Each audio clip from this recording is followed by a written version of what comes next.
jersey. How do you reflect on that?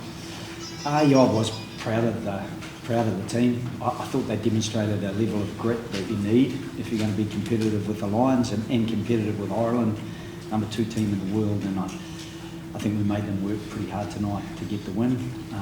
We'd love to have got into the mix and got the W ourselves, but at the same time, I think from where we started at the end of last November, when the boys came back after their break post the World Cup, to where we are now, I think there's a bit more confidence in what they're delivering. They're a little bit more connected, and there's still a bit of growth to go, I'm hoping. Joe, obviously you've got a big decision to make, which you committed to making in December when you had a bit more time to reflect. How much does that performance help you to see that whether you stay or whether you don't, that this team's going in the right places? I think I already knew that this group of young men they had that in them, and it was just for them to find it and galvanise each other and then deliver it. I felt that at times in that first half we didn't quite capitalise on some of the line breaks that we made. We did get to the ball and we did keep the ball, and I felt Max Jorgensen's try was really well worked to finish that after going side to side. So in the second half, probably my one disappointment around the game is that I felt we got quite conservative, and when you do that against Ireland and you're hanging on and you've got a 4-point lead and you're hoping that's enough, I just think we tried to do that from too far out, started kicking it back or kicking it out, giving them a set piece to launch from, and I don't know what the territory and possession stats were, but we were having to work very, very hard. Also, Fraser McWright, an amazing performance. How do you reflect on his inclusion and just what he brought, obviously, with Harry and Rob as well in the back row? Yeah, the back row was super. I thought Fraser got through a mountain of work. He slipped through tackles. He got on the ball for turnovers, one clean penalty, and was very close to getting a few others. So Fraser was really impressive, and he's a really quiet achiever. Says very little, does lots. He's one of my favourite sort of players. I don't have to talk about it, just get it done.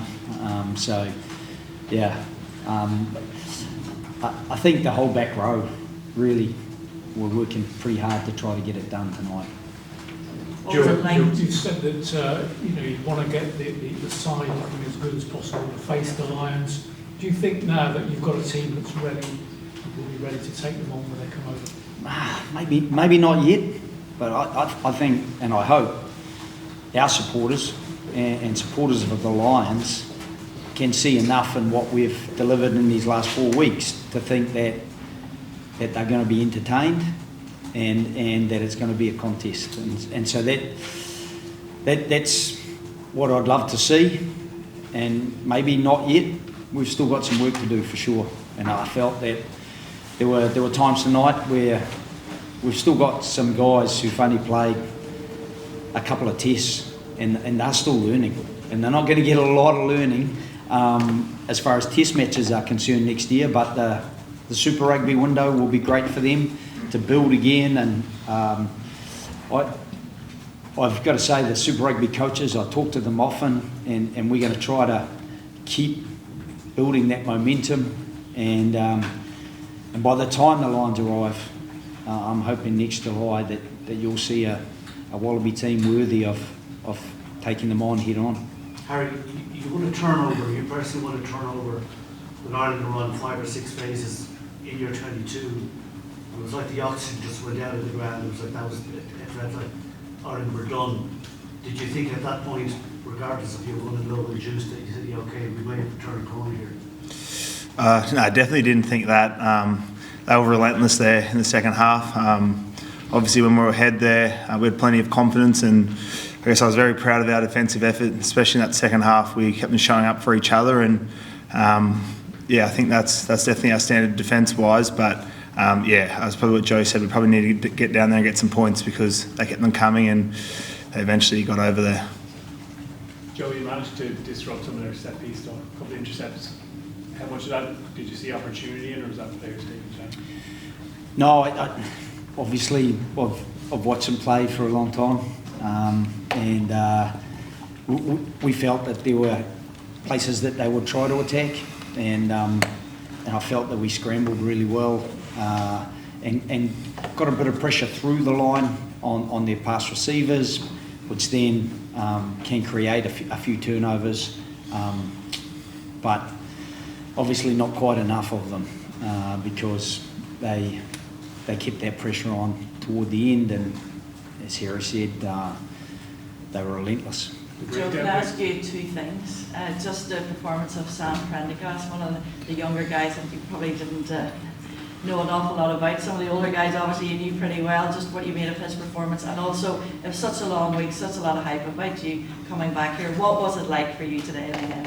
Yeah, I think young Sam, I'd still be good friends with Richie Murphy. Richie was talking about him 2 years ago as a real talent, so it was no surprise to me. He's got a great short kicking game, but his long kicking game was exceptional tonight. I thought, a couple of times they got penalties and he put us deep into our own 22, and when that's happening, it's pretty difficult because there's not a lot of oxygen there, and I guess I've seen him kick goals exceptionally well. He obviously missed that first one, which would have been normally something he'd knock over very, very easily, and when that happens to a young man, he can be put off his game a little bit, but I didn't notice that, unfortunately.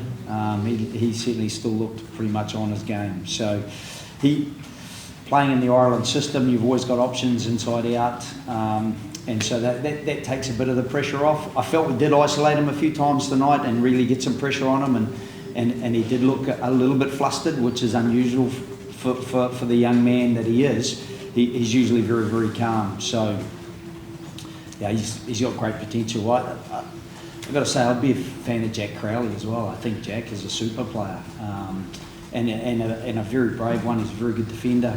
He's got a good long kicking game, but again,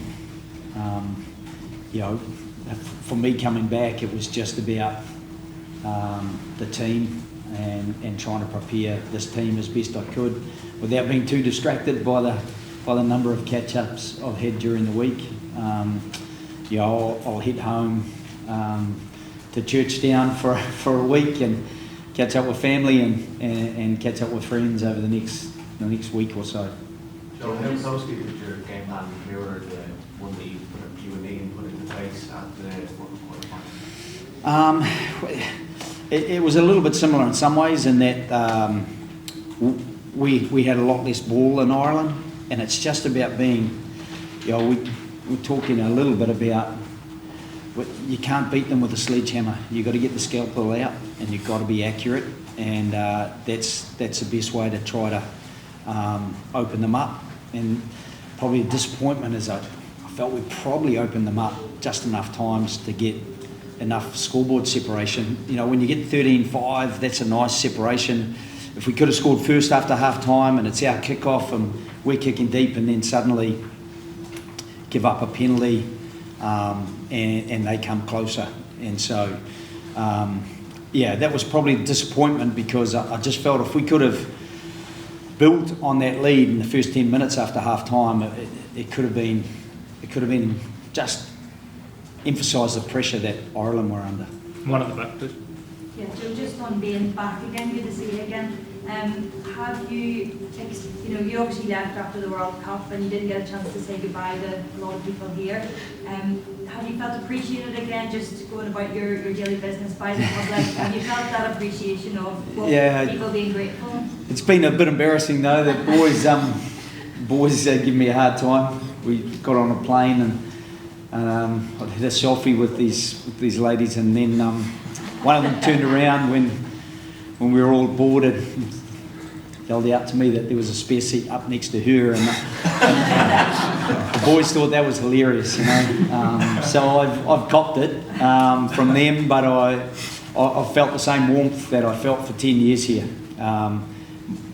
My family were incredibly well looked after here.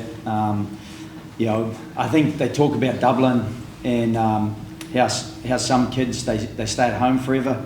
Ours just stayed long enough for us to leave, you know, instead of them leaving home. So my daughter's here. I think my son will end up shifting back here with his Irish wife, and so I think we'll continue to be very much a split family with a very heavy Irish and Kiwi influence, and currently an Aussie intention to keep improving.